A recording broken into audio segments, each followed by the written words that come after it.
water, potable water, as a proper indication of how well we've done, and we have done well on those particular indexes.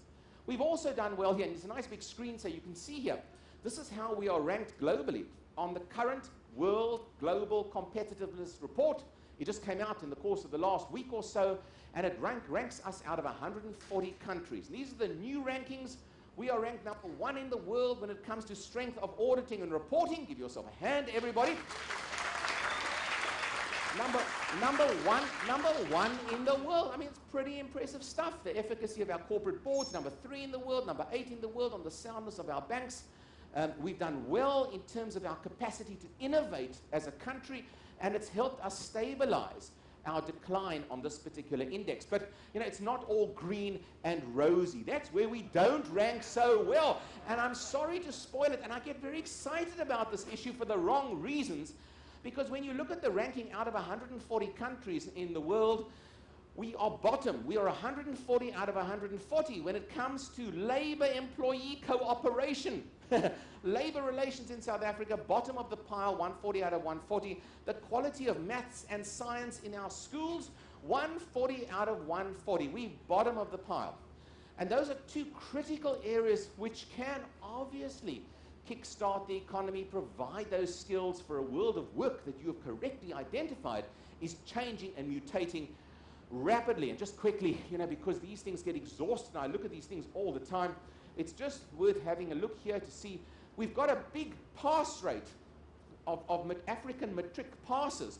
That pass rate is up, but the decline in those passing matric with maths is precipitous.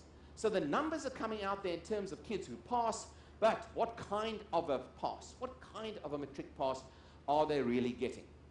So the Uncharted Waters part of South Africa, of course, looks at these deficiencies in our economy and looks to see where we can rectify this. And we've got to rectify this through spending, through prudent policy as well.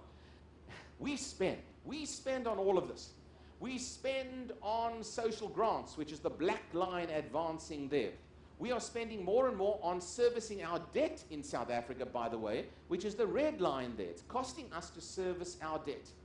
We spend on education, which is the red line. We spend on social protection, which is the black line. Look how much we spend on education, but we are still ranked bottom of the pile on maths and science. We just not get bang for our buck, my friends, when it comes to the available data. And we spend on propping up, of course, the ailing paralyzed statals, as my friend, the cartoonist, Zapiro talks about. I do love the post office little bit there. The post office announced a few months ago they were going on a go slow. I didn't think the post office could go further slow, but apparently they did.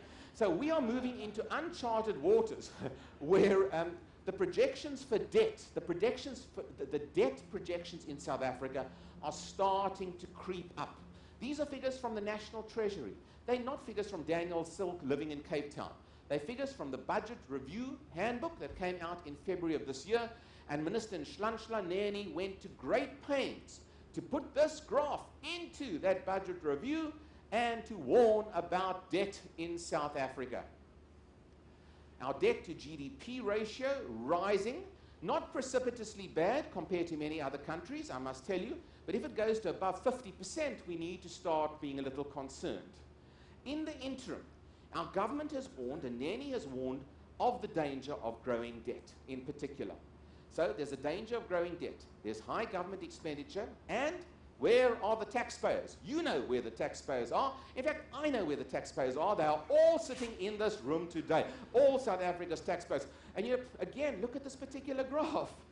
Look at it. In terms of registered taxpayers, firstly, registered tax, you can just see those on welfare, which is that bar there, outnumber those who are employed in South Africa. More on welfare than employed in South Africa. And ultimately, about 1 million people in South Africa pay nearly 70% of all personal tax.